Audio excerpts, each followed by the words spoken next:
Hereza je snažna riječ, ali kad je riječ o kršćanskoj vjeri, to nije samo teološka pogreška. To je odstupanje koje može dovesti do pogreške u milijunima duša. Zamislite sljedeće. Papa, najviši autoritet katoličke crkve, koji ga ne optužuju vanjski protivnici, već biskupi, teolozi, pa čak i kardinali, propovjedanja ideja suprotno vjeri koju bi trebala braniti. Nešto nije u redu. Posljednjih godina Papa Franjo dao je izjave i donosio odluke koje su uzdrmale strukture crkve. Mnogi ih smatraju potrebnim reformama, ali drugi vide nešto mnogo opasnije. Uvođenje hereze unutar samog Vatikana. Danas ćete naučiti o 5 izjava i radnji Pape Franje koji izravno proturječe katoličkoj doktrini. I vidjet ćete zašto su ta pitanja tako ozbiljna. Što se događa u crkvi? Jesmo li suočeni s vođom koji modernizira vjeru ili papu koji iskrivljuje svoje temelje?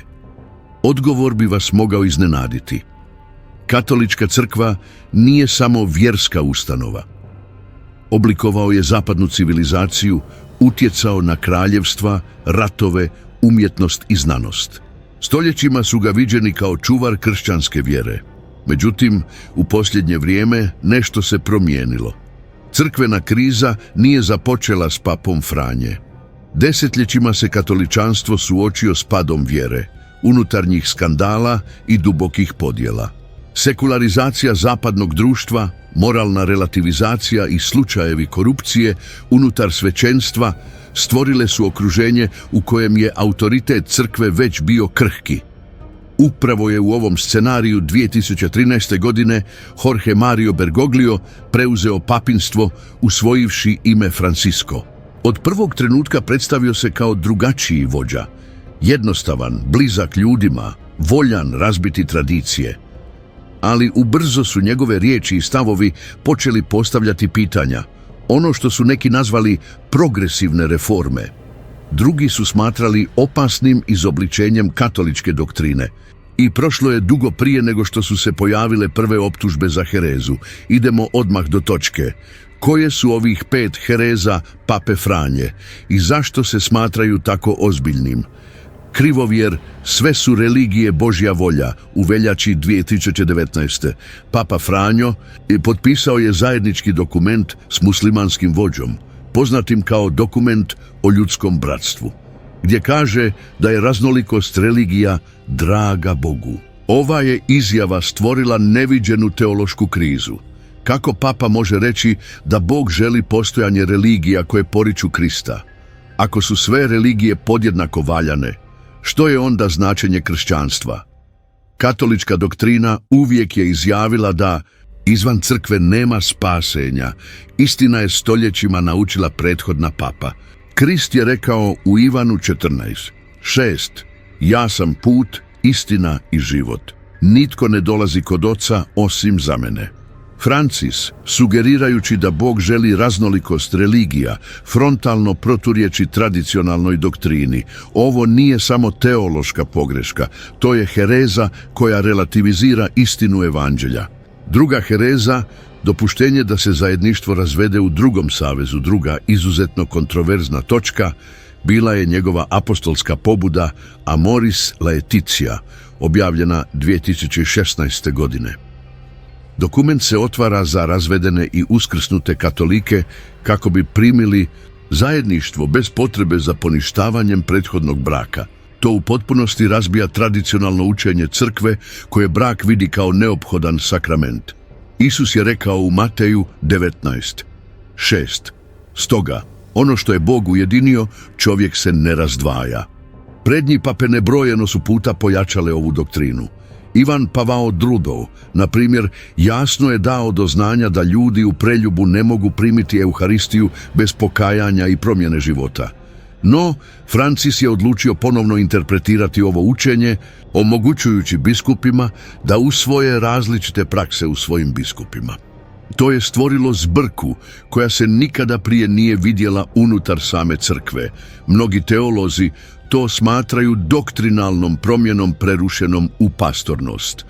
a za katoličku tradiciju posredno je promjena doktrine oblik opasne hereze. Da je hereza podrška globalističkoj i ekološkoj ideologiji, Francisco je prvi papa u povijesti koji je otvoreno promovirao UN globalističku i ekološku agendu. Njegov enciklički Laudato Si, objavljen 2015. godine, više govori o klimatskim promjenama nego o Isusu Kristu. On brani okolišne politike koje se usklađuju s prijedlozima za kontrolu stanovništva i ekonomskih ograničenja. Koncepti povijesno vođene grupama koje se protive kršćanskim načelima. Pored toga, do 2020. godine, tijekom pandemije, otvoreno je branio potrebu da se globalna vlada bavi svjetskim krizama, što mnogi vide kao usklađivanje sa sekularističkim ideologijama koje nastoje oslabiti kršćanstvo. Biblija nas upozorava na vođe koji se klanjaju političkim silama suprotno vjeri. U Otkrivenju 13:7 čitamo o zvijeri koja će imati moć nad svako pleme, ljude, jezik i naciju. Što se događa kada papa više nije branitelj vjere da postane tužitelj globalnih političkih programa? Mnogi to vide kao izdaju duhovne uloge crkve. Četvrto hereza, idolopoklonstvo do Pačamame u Vatikanu možda je jedan od najvažnijih trenutaka Franciskovog pontifikata, bila epizoda bogoslužja Pačamama u vrtovima Vatikana 2019. godine. Tijekom sinode Amazone, slika poganske božice Pačamama, koju su obožavali autohtoni narodi, bila je smještena unutar Vatikana i čak je odvedena u povorku u baziliku Svetog Petra. To je uzrokovalo ogorčenje među tradicionalnim katolicima, jer je crkva uvijek osudila idolopoklonstvo.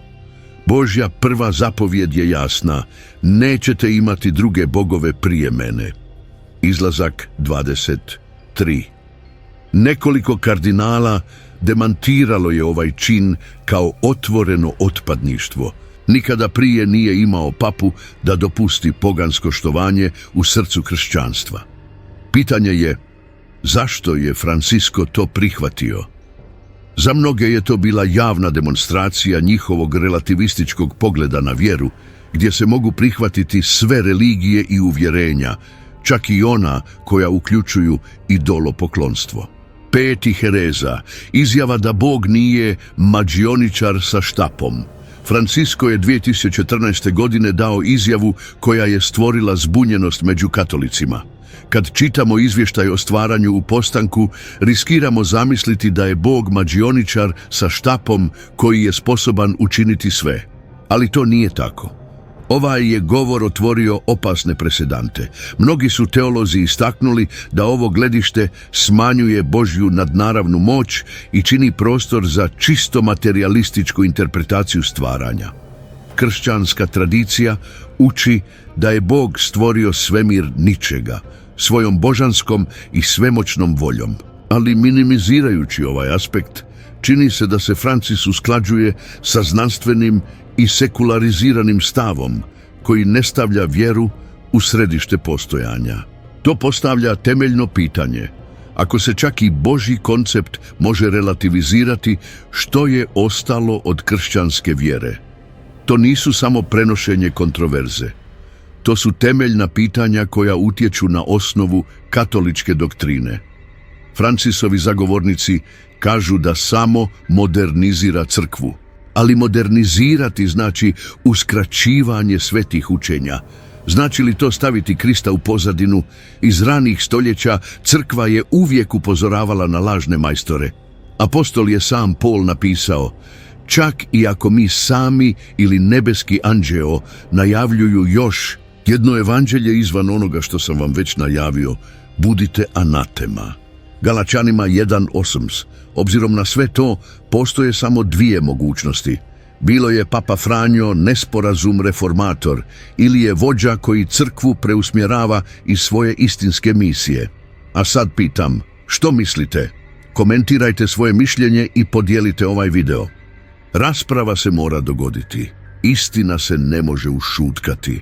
Povijest nas uči da kad god je istina počinjena u crkvi, krize podjele i na kraju su se pojavile reforme.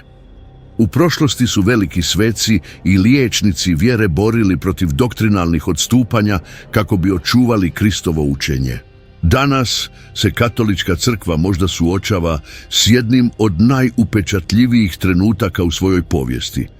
Što će se dogoditi ako se hereze ne suoče? Ako papa može reinterpretirati vjeru prema modernim ideologijama, što će spriječiti razrjeđivanje kršćanstva dok ne postane neprepoznatljivo? Mnogi se katolici osjećaju dezorijentirano. Drugi se boje razgovarati o tome. Boje se da će ih nazvati tradicionalistima ili previše konzervativnim. Ali istina je jednostavna. Ne radi se o konzervativnom ili progresivnom, već o tome da ostanemo vjerni Kristu. U evanđeljima je Isus dao obećanje: vrata pakla neće prevladati protiv moje crkve. Matej 16:18. To znači da će, bez obzira na krizu, uvijek ostati istinska vjera. Ali ovo obećanje nas ne izuzima odgovornost za borbu za istinu. Sada, pitanje koje ostaje je: što mi kršćani to postavljamo? Hoćemo li pasivno prihvatiti uništenje nauke ili biti vjerni onome što su nas naučili Krist i apostoli? Ako vjerujete da je ovaj sadržaj važan, podijelite ovaj video. Neka ova rasprava dođe do više ljudi. Istina prevladava samo kad je proglašena. A ti, što mislite o svemu tome? Ostavite svoj komentar i mi ćemo nastaviti ovaj razgovor.